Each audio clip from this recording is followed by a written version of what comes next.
레이 달리오의 변화하는 세계 질서, 통화, 신용, 부채, 경제 활동의 빅사이클. 25년 10월 20일 월요일. 네, 안녕하세요. 하루 한 번 삶에 대한 끄적임 130일째 되는 아침입니다. 네, 어제까지는 제국의 어떤 흥망성쇠에 대한 사이클, 그리고 그 사이클을 이루기 위한 결정 요인들에 대해서 이 책에서 좀 다뤘는데요.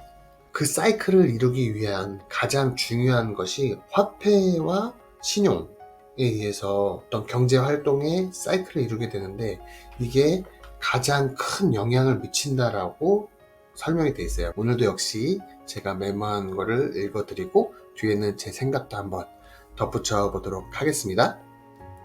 대부분의 국가와 국민은 부와 권력을 원하지만 화폐와 신용이 부와 권력의 성쇠에 가장 큰 영향을 미친다.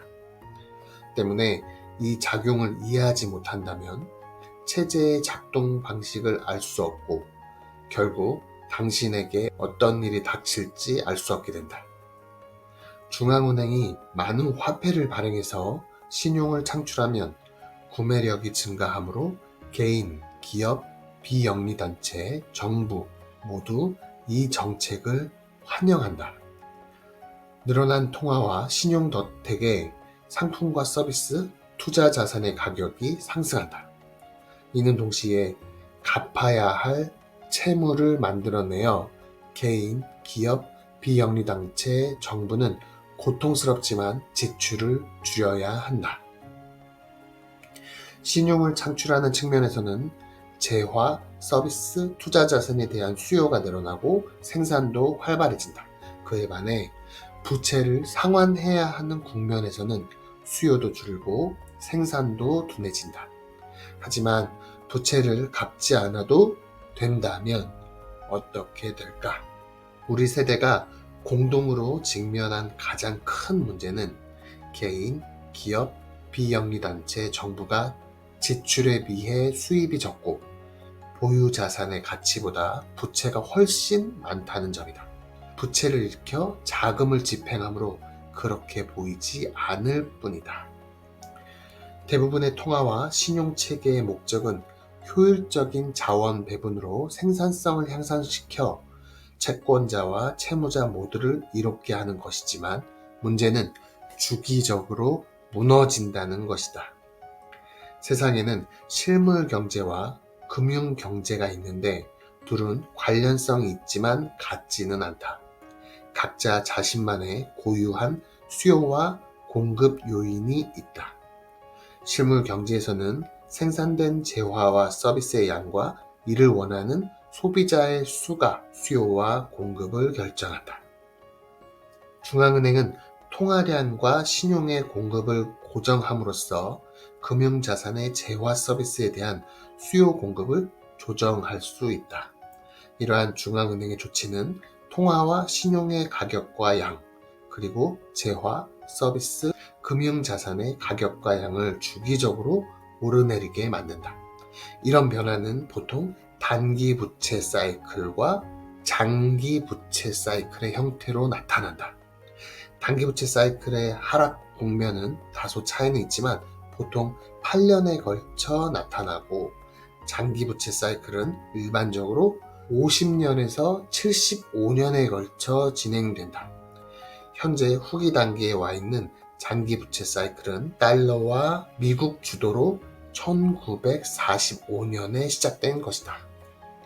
장기 부채 사이클은 기존의 과다한 부채가 구조 조정되어 중앙은행의 주사액이 병에 꽉 차 있을 때 시작한다. 부채가 늘어나고 주사액이 거의 소진되면 사이클이 끝난다.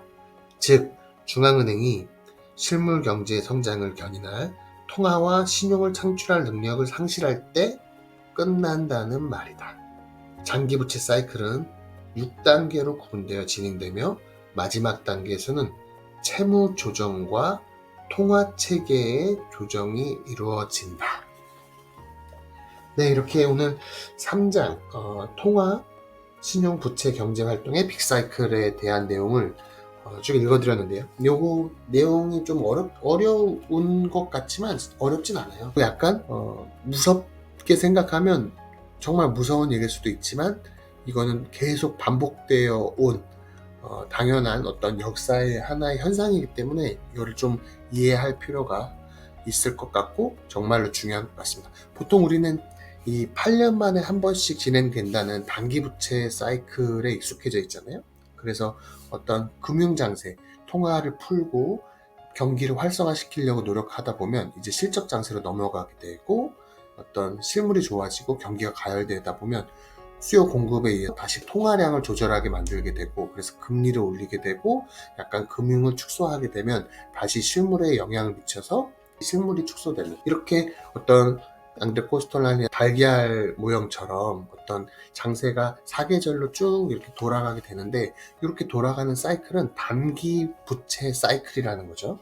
근데 레이 달리오가 조금 더 나가서 설명한 게 장기 부채 사이클인데 요거는 좀 더 앞으로 더 자세하게 표현되어져 있을 것 같고 정확하게 내용을 좀 이해해야 될 것 같은데 이 앞부분에서 제가 받아들이기로는 우선은 이번에 브레튼 우즈 1944년부터 시작돼서 1945년에 이제 미국 주도로 달러가 어떤 세계 기축통화로서 시작을 하게 됐잖아요. 그때 이 사이클, 장기부채 사이클이 시작을 했고 이게 보통은 과거에는 한 50년에서 75년 사이에 한 사이클이 변화하게 되는데 결국에는 이 사이클이 끝날 때쯤에는 전쟁이나 아니면 내전이나 어떤 통화 체계를 다시 재수립해야 되는 상황에 이르게 된다. 그래서 그때가 오면 채권이나 어떤 현금으로 이루어진 것들은 통화의 가치가 하락되기 때문에 그리고 채권조차도 다시 체계가 수립될 수 있기 때문에 위험할 수 있다.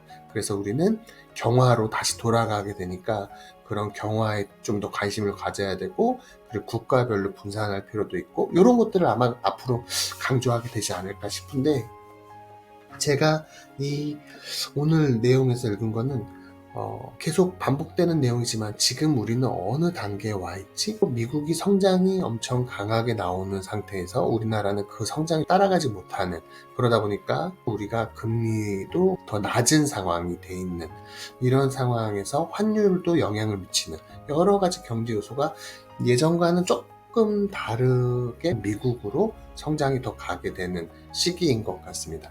그래서 요거는 조금 더 역사적으로 계속 생겼던 일이니까 똑같이 반복되는 역사는 없다. 단지 패턴이 반복될 뿐이다. 이렇게 얘기를 하는데 과거에도 이런 비슷한 상황에서 원인을 정확하게 이해를 하고 있으면 그에 따른 결과도 예측하기가 조금 더 쉽지 않을까 이렇게 생각이 됩니다.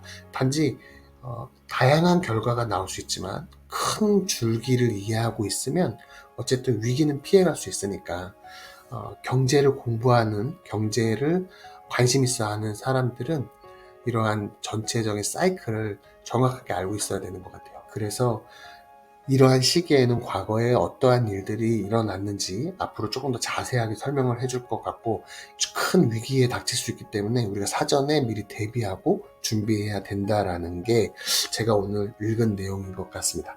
최근에 제가 읽고 싶어하는 빅사이클이라는 책도 아마 이런 내용을 계속 반복하지 않을까 싶은데 어떤 큰 사이클, 제국의 흥망성쇠, 다른 경쟁국과 새로운 질서를 만들어내는 과정 중에서 이러한 시기에는 꼭 위기와 국가적으로는 전쟁 그리고 국가 내부적으로는 내전과 혁명이 꼭 일어났었기 때문에 이런 것들을 예측하고 준비하고 대응해야지만 큰 위기에서 우리가 피할 수 있다 라고 이 저자는 우리에게 어떤 가르침을 주려고 하는 것 같습니다. 네, 그래서 오늘은 이 정도까지만 정리를 해보고 새롭게 제가 또 느껴지는 관련 지식들과 인사이트를 한번 또 설명드리도록 하겠습니다. 이거 좀 재밌는 것 같아요. 그죠? 이거 확실히 아는 만큼 보인다고 하잖아요.